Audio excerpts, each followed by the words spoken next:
Hello friends, नमस्कार and welcome to समाधान। साथियों, उम्मीद है कि आप सब अच्छे होंगे और स्टडी आपकी कंटिन्यू होगी। साथियों, प्रत्येक वीडियो में जो भी वीडियो हो वहाँ पे मैं देख रहा हूँ कि जो 17वीं बीपीएससी के अभ्यर्थी हैं, सबका एक ही क्वेरी है कि सर क्या 30 सितंबर को अब एग्ज़ाम होने के चांसेस है या नहीं है। क्योंकि मैं समझ रहा हूँ कि ऐसे समय में जो भी अभ्यर्थी होते हैं उनके मन में हमेशा कन्फ्यूजन बना रहता है, डाउट रहता है और हमेशा एंजाइटी बनी रहती है। स्टडी पे कंटिन्यू फोकस नहीं कर पाते हैं। तो हमारा भी यहाँ पे फ़र्ज़ था कि आप सबके एंजाइटी को दूर करना और आपको सही गाइडलाइंस देना। देखिए, जो 13 सितंबर का जो कैलेंडर है बीपीएससी का, और इसलिए भी आप सबके मन में एंजाइटी इसलिए है कि अभी हाल ही फ़िलहाल में जब बीपीएससी ने कैलेंडर को अपने अपडेट किया, अगेन उसमें कोई चेंजेस नहीं किया गया। 13 सितंबर को ही डेट शो किया गया। लेकिन देखिए, एग्जैक्ट डेट कोई नहीं बता सकता है कि 13 सितंबर को एग्ज़ाम होगा ही नहीं होगा। लेकिन हम लोग यहाँ पे लॉजिकली बात करेंगे कि क्या चांसेस बन रहे हैं, क्या 13 सितंबर को अभी भी एग्ज़ाम हो सकता है। देखिए, आप 67 उठा के देख लीजिए, 68 देख लीजिए, 69 देख लीजिए, जो भी लेटेस्ट इधर के बीपीएससी के सिविल सर्विसेज के एग्ज़ाम हैं। तो देखिए, फॉर्म जब निकलता है तो इसको निकालने के बाद एटलीस्ट 30 डेज़ आपको फॉर्म अप्लाई करने के लिए समय दिया जाता है। और अभी क्या है कि बिहार में 50% रिजर्वेशन को लेकर के सरकार ने तो फैसला ले लिया है, लेकिन अभी जीएडी की तरफ से एक्सपेक्टेड है कि मंडे तक आपको नोटिस देखने को मिल जाएगा।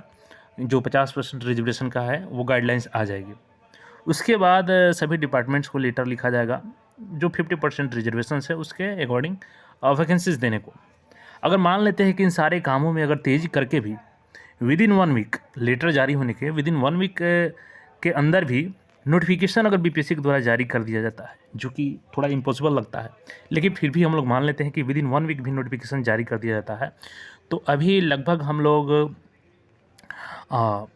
मिड अगस्त पहुंच चुके हैं। तो मिड अगस्त पहुंच चुके हैं, तो अभी से अगर 1 मंथ के लिए भी समय दिया जाता है तो आपका मिड सितंबर तक तो आपका फॉर्म ही अप्लाई होगा। और इसके अलावा आयोग को बहुत सारे काम हैं, जैसे कि आपका सेंटर को अलॉट करना, एडमिट कार्ड पे काम करना, फॉर्म को देखना। तो इन सब को देख ले तो 1 महीने का और एक्स्ट्रा समय आयोग को चाहिए। यानी 1 मंथ तो आपके फॉर्म भरने में निकल जाएंगे और 1 मंथ आपको यहाँ पे सेंटर अलॉटमेंट के लिए चाहिए, क्योंकि ये बीपीएससी का सिविल सर्विसेज का एग्ज़ाम है और पिछले सभी एग्ज़ाम के रिकॉर्ड को उठा के देख सकते हैं। तो यहाँ पे देयर में भी chances to increase the time of prelims. तो यहाँ पे प्रीलिम्स का जो समय है वो कुल मिलाकर के चांसेस है कि आपका इंक्रीज होगा। लेकिन देखिए, अब आपको करना क्या है यहाँ पे, क्योंकि एग्जैक्ट तो कोई बता नहीं सकता है कि 30 को हो ही जाएगा। चांस तो है कि बढ़ेगा डेट आपका। ऐसे में आपको करना क्या है कि प्रीलिम्स का आप तैयारी कर रहे हैं, और चूँकि जो भी डेडिकेटेड कैंडिडेट होंगे वो अब तक मेंस का भी थोड़ा बहुत स्टडी जरूर किए होंगे। अगर नहीं भी किए हैं तो ये अच्छा समय है आपको। प्रीलिम्स के साथ मेंस पे भी स्विच हो जाइए।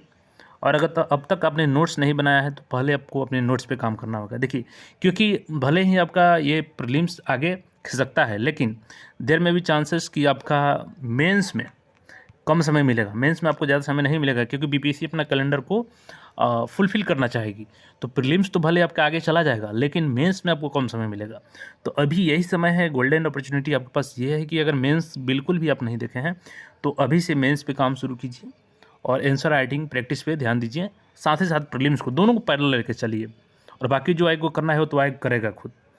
तो इसी को लेकर चलिए। और मैं जानता हूँ कि कितना भी मैं आपको बता दूँ, लेकिन एंजाइटी वो ख़त्म नहीं होने वाला है, क्योंकि वो हर अभ्यर्थी के साथ होता है और जब तक वो क्लियर नहीं होता है एंजाइटी बना रहता है।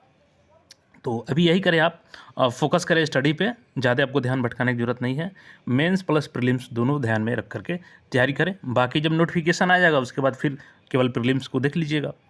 तो फिलहाल के लिए इतना, और कोई क्वेरी है तो कमेंट करके पूछ सकते हैं, और चैनल पर है तो चैनल को सब्सक्राइब करके जुड़ जाएं। फिर मिलेंगे नए अपडेट में। धन्यवाद।